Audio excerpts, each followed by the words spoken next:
ನಮಸ್ಕಾರ ಫ್ರೆಂಡ್ಸ್, ನಾನು ಶ್ವೇತಾ ರಾಜೇಂದ್ರನ್ ಮಾತಾಡ್ತಾ ಇರೋದು ಲಕ್ಷ್ಮಿತಾ ರಾಯರ್ ಮಗಳು ಕನ್ನಡ ಯೂಟ್ಯೂಬ್ ಚಾನಲ್ಗೆ ತಮ್ಮೆಲ್ಲರಿಗೂ ಆತ್ಮೀಯವಾದ ಸ್ವಾಗತ. ಮುಂಜಾನೆಯ ಶುಭಾಶಯಗಳು ಸ್ನೇಹಿತರೆ. ನಾನು ಇವತ್ತೊಂದು ಪುಟ್ಟ ತಂತ್ರನ ಹೇಳ್ಕೊಡ್ತಾ ಇದ್ದೀನಿ.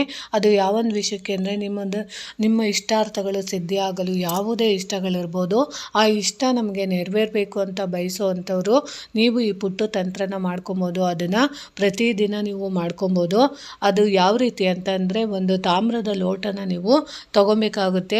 ಅದರಲ್ಲೂ ಆ ತಾಮ್ರದ ಲೋಟದಲ್ಲಿ 3/4 ಭಾಗ ನೀರನ್ನು ನೀವು ಶೇಖರಣೆ ಮಾಡಿ, ಅದಕ್ಕೆ ಪ್ರತಿದಿನ ನಿಮ್ಮ ಇಷ್ಟಾರ್ಥಗಳು ಏನಿದೆ ಅದನ್ನು ನೀವು ಒಂದು ಗ್ಲಾಸನ್ನು ನೀವು ಕೈಯಲ್ಲಿ ಹಿಡ್ಕೊಂಡು, ಅದರಲ್ಲಿ 2 ಏಲಕ್ಕಿ ಕಾಯಿಗಳನ್ನ ನೀವು ಹಿಡ್ಕೊಂಡು ಸಂಕಲ್ಪ ಮಾಡ್ಕೊಬೇಕು. ನಿಮ್ಮ ಆಸೆ, ಯಾವ ಆಸೆ ನೆರವೇರಬೇಕು ಅಂತ ಬಯಸ್ತಿದ್ದೀರಾ, ಅಥವಾ ಮದುವೆ ಆಗಬೇಕಾ, ಮಕ್ಕಳಾಗಬೇಕಾ, ಅಥವಾ ನೀವು ಅಂದ್ಕೊಂಡಿರೋ ಅಂಥ ಹುಡುಗನ ನೀವು ಮದುವೆ ಆಗಬೇಕಾ, ಅಥವಾ ನಿಮ್ಮ ಇಷ್ಟಪಟ್ಟ ಹುಡುಗಿನ ಮದುವೆ ಆಗಬೇಕಾ, ಅಥವಾ ಮನೆ ತಗೊಬೇಕಾ, ಅಥವಾ ನಿಮ್ಮಿಷ್ಟ, ನಿಮಗೆ ಯಾವುದು ಇಂಥದ್ದು ಇಷ್ಟ ನನಗೆ ಇಷ್ಟು ಬೇಗ ನೆರವೇರಬೇಕು ಅಂತ ಬಯಸ್ತಿರೋ ಆ ಇಷ್ಟಾರ್ಥನ ನೀವು ಸಂಕಲ್ಪ ಮಾಡಿ, ಆ 2 ಏಲಕ್ಕಿ ಕಾಯಿಗಳನ್ನು ನೀವು ಆ ನೀರಲ್ಲಿ ಹಾಕಿ, ಅದರಲ್ಲೂ ನಿಮ್ಮ ಕುಲದೇವರು ಅಥವಾ ನೀವು ಇಷ್ಟಪಡೋ ಅಂಥ ದೇವರ ಎದುರಿಗೆ ಆ ಗ್ಲಾಸನ್ನು ಪೂರ್ತಿ ನೀವು ದೇವರ ಮುಂದೆ ಇಡಬೇಕಾಗುತ್ತೆ. ಅಂದರೆ ಅದು ದೇವರ ಕೋಣೆಯಲ್ಲೇ ಇರಬೇಕಾಗುತ್ತೆ.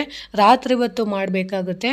ಅದು ನೀವು ಬೆಳಗ್ಗೆ ತನಕ ಅದನ್ನು ದೇವರ ಮನೆಯಲ್ಲಿ ಇಟ್ಟು ಆಮೇಲೆ ನೀವು ಏನು ಮಾಡಬೇಕು ಅಂದರೆ, ಮಾರನೇ ದಿನ ನೀರನ್ನು ನೀವು ಏಲಕ್ಕಿ ಮತ್ತು ನೀರಿನ ಸಮೇತ ನೀವು ಅದನ್ನು ತುಳಸಿ ಗಿಡಕ್ಕೆ ಹಾಕೋದ್ರಿಂದ ನಿಮ್ಮ ಇಷ್ಟಾರ್ಥ ಪ್ರಾಪ್ತಿ ಆಗುತ್ತೆ.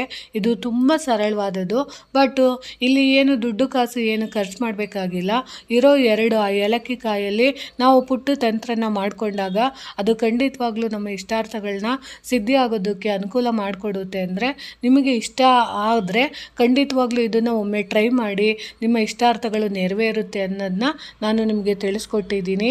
ಈ ಮಾಹಿತಿ ಇಷ್ಟ ಆಗಿದೆ ಅಂದ್ಕೊತೀನಿ. ಪ್ರೀತಿಯ ಧನ್ಯವಾದಗಳು ಸ್ನೇಹಿತರೆ.